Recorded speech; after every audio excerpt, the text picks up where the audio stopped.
the crispiest, crispy, crackling, stuffed roast pork.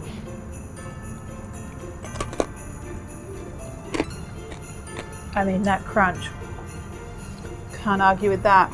Drizzled with a 5-spice cherry gravy. It's Christmas time, my friends. Let's make the best roast pork ever.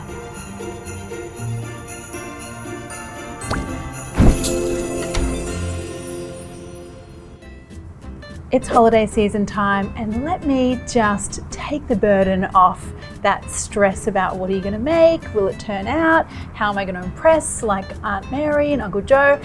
All of those things, we can take care of all of those things in this one video. We are going to make the crispiest crackling pork roast you've ever seen. Oh, I love this one. It is so good. I'm so happy I can share it with you guys. Let's get started on the stuffing part first. I'm going to do a rice-based stuffing. One, because, you know, like I'm half Asian, so you pretty much have to have rice in your Thanksgiving, Christmas, holiday season, dinner, lunch, whatever you're doing. But it also means that we can make it gluten-free.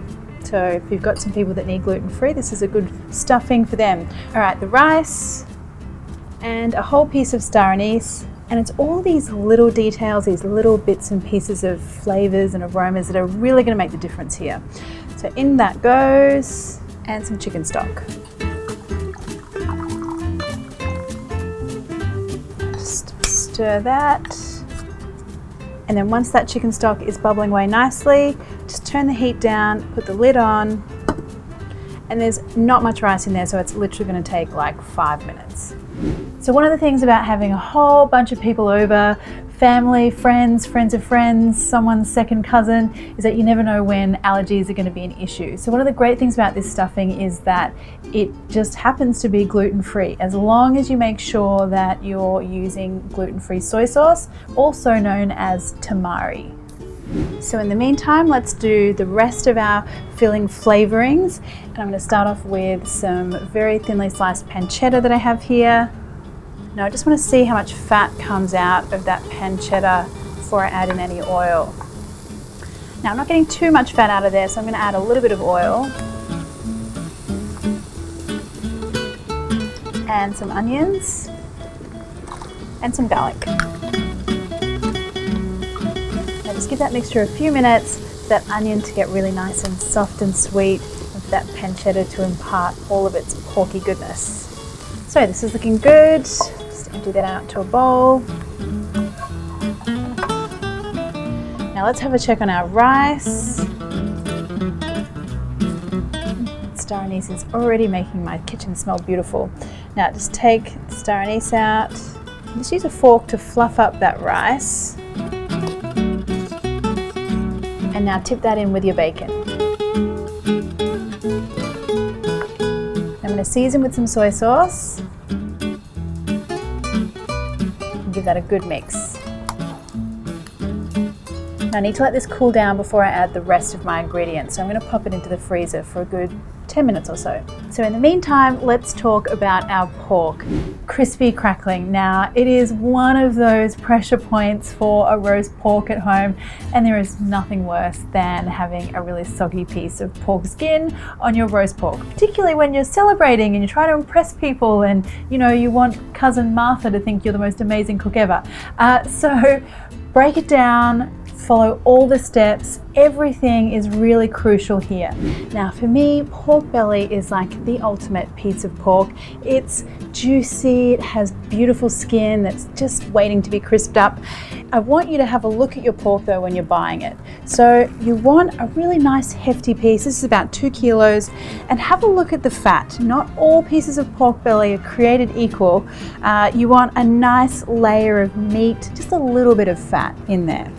Okay, so that's your pork belly. I want 1 2 kilo piece, and then I've got just a smaller little strip of pork belly that we're going to put inside of the other piece of pork belly.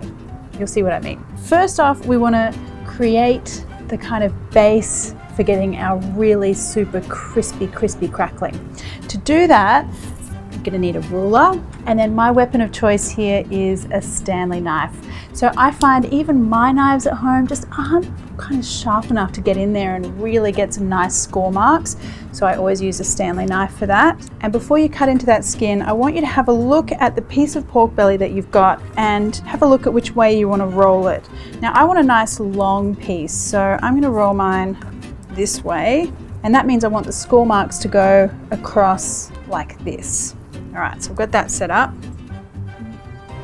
I'm going to take my ruler. And what you want here is a score line that runs through the skin into the fat. The scoring, make sure you're getting lots of tight score marks. Like I'm talking, what's this?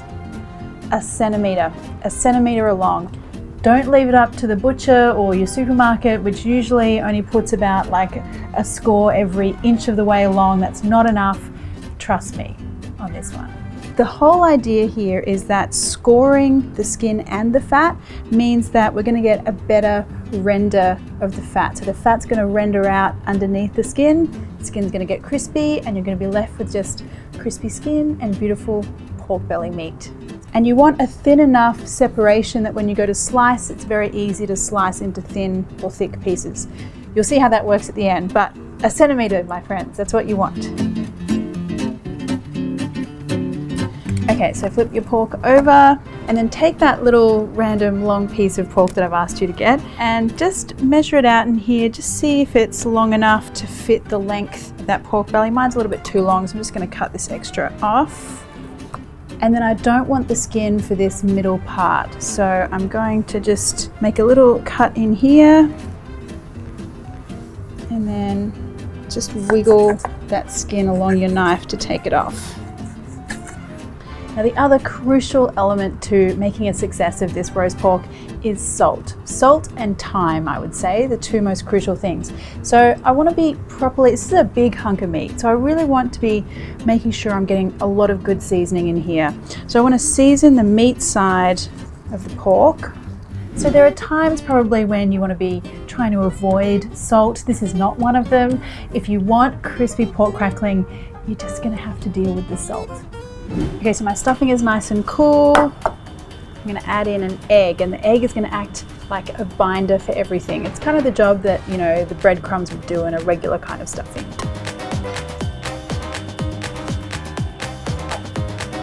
Just mix that through.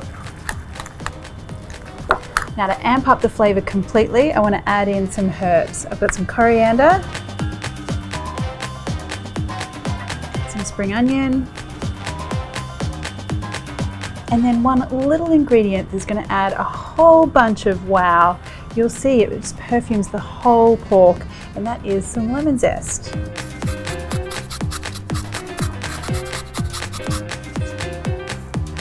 And already that mixture is smelling so amazing. Yum. Now the other thing you'll need here is some lengths of string, butcher's twine.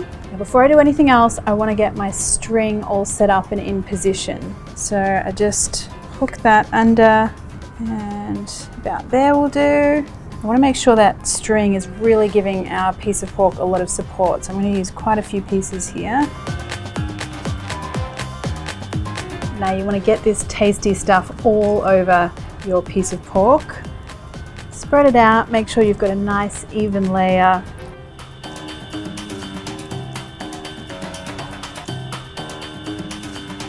And then that little piece of pork belly is going to go into the center. And by using these two pieces, just this little piece here is going to make all the difference with how tight your roll is going to be, also how the filling looks, that little, you want that sort of like round circular pattern in your pork. So all of this is not just about flavor, but also aesthetics. Now this is going to get a little messy, but don't worry, we'll get there in the end. So just kind of lift up your pork belly on the side here and roll it over. And you want to make sure that you're getting a really nice tight roll here. And then what I like to do is flip the pork belly back over, because I like to tie it on the underside, because I find that's the part that really needs a lot of help. And now just lift up that string, fold it over a few times, and then pull to tighten.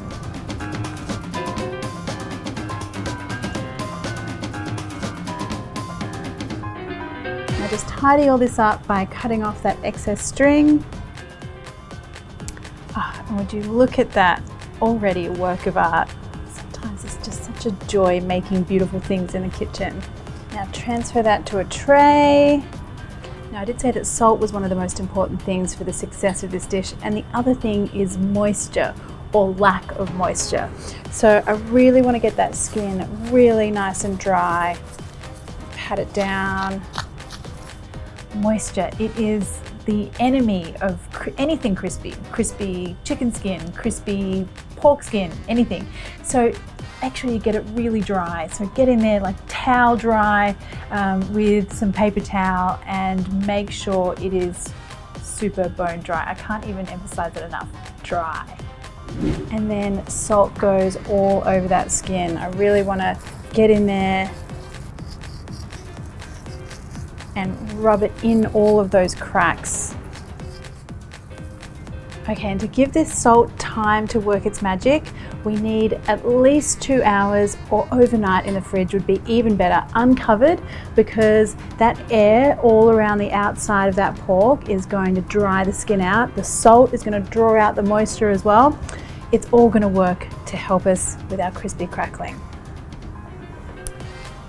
So now the gravy, and what I love about this one is that we're not relying on that last minute getting the pan out and the pan juices and all that kind of stuff, and then everything goes lumpy, and then what are you going to do, because like grandma's waiting for lunch. So let's make our gravy ahead of time. A day before, 2 days before, all good. We're going to start off with some chicken wings.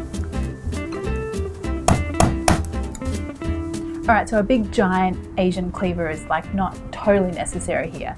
Any knife will do, obviously, but you do want to cut those wings up into smaller pieces, because getting that gelatin out from near the bones or in the joints is really important to getting a nice, thick, glossy sauce at the end.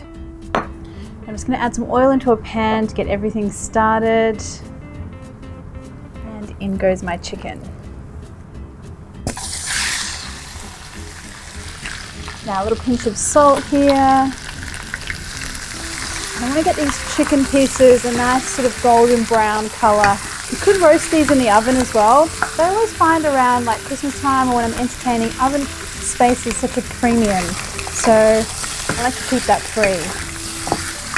Once I can see a little bit of golden color here, I'm going to add in some onions, some garlic, carrots.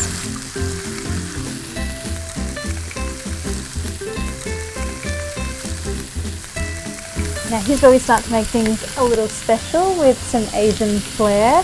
I'm going to add in some ginger, some star anise,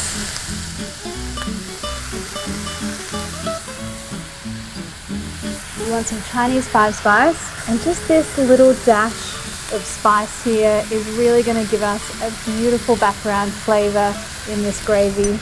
Just you wait.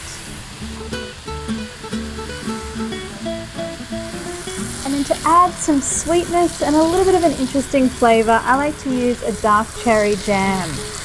Any kind of jam is good here, but I particularly like a cherry or a plum flavour here.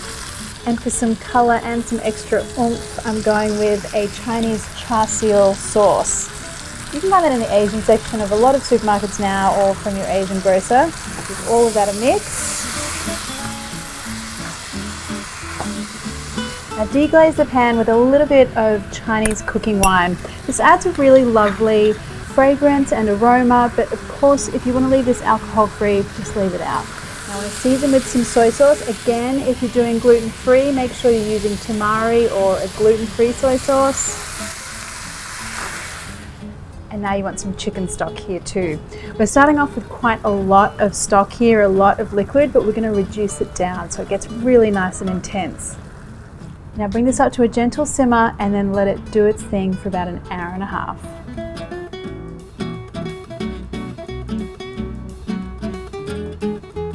Alright, so it is smelling amazing in here, and while this stock has been reducing, I've just been skimming it every so often, just the kind of gunky stuff that comes up to the surface. So this is what we're left with, and you can see just how much that liquid has reduced and intensified there. It's looking good. So let's strain it out.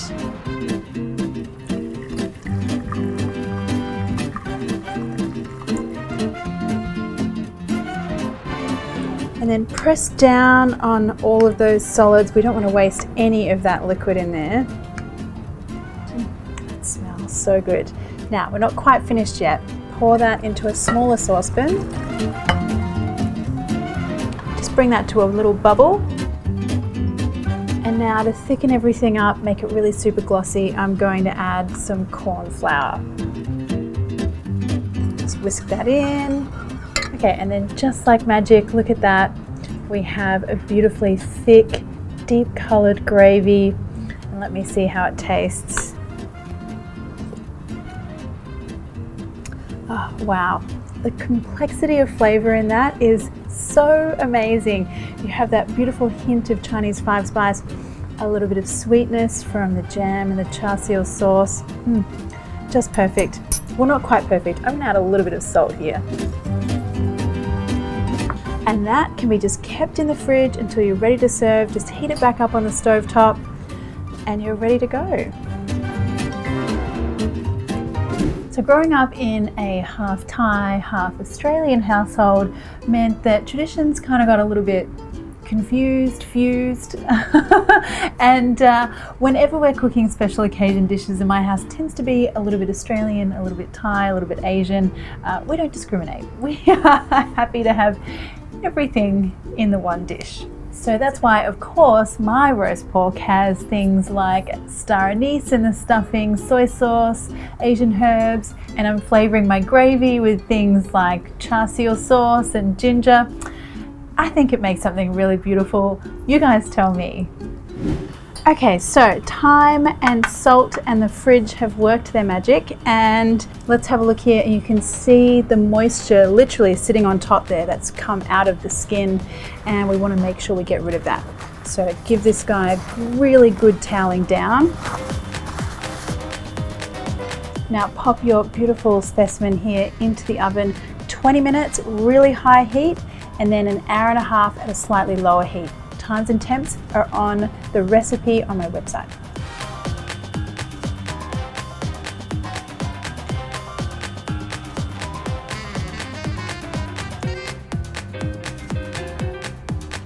Okay, now take a look at this piece of art that is this pork belly.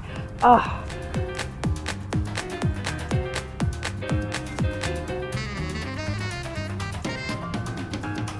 This is one beautiful piece of artwork here. Completely joyful. Now let's lift that out onto our chopping board. Okay, so let's take the string off before we get too excited here. Just pop that out.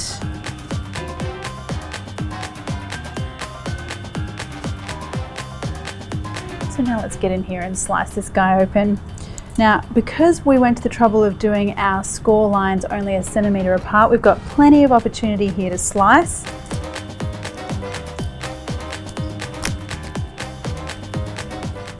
Wow, look at that beautiful little pattern in there. We've got beautifully cooked pork, and if you have a look at the top here, all of that fat has rendered out and we are just left with crispy skin and some beautiful juicy pork meat. I mean, that's pretty much perfect. I am one very happy camper right now. That looks beautiful. Aunt Mary is going to be very impressed. I don't have an Aunt Mary, but if I did, she would be very impressed. Now, don't forget our amazing 5-spice cherry gravy.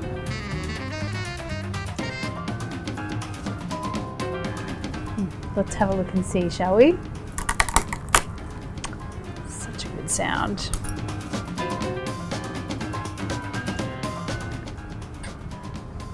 Even the smell, you know that little bit of lemon zest that we put into that stuffing and how I said it would make all the difference? Oh, it really does. Beautiful.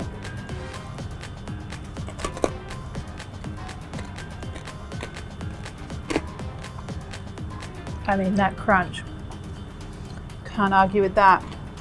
Wow, the crunch just never ends and the flavor never ends. I mean, the stuffing with that smoky pancetta flavor, and then that beautiful sauce as well with that little hint of sweetness and the Chinese 5-spice. this is one very Merry Christmas, I can say that right now.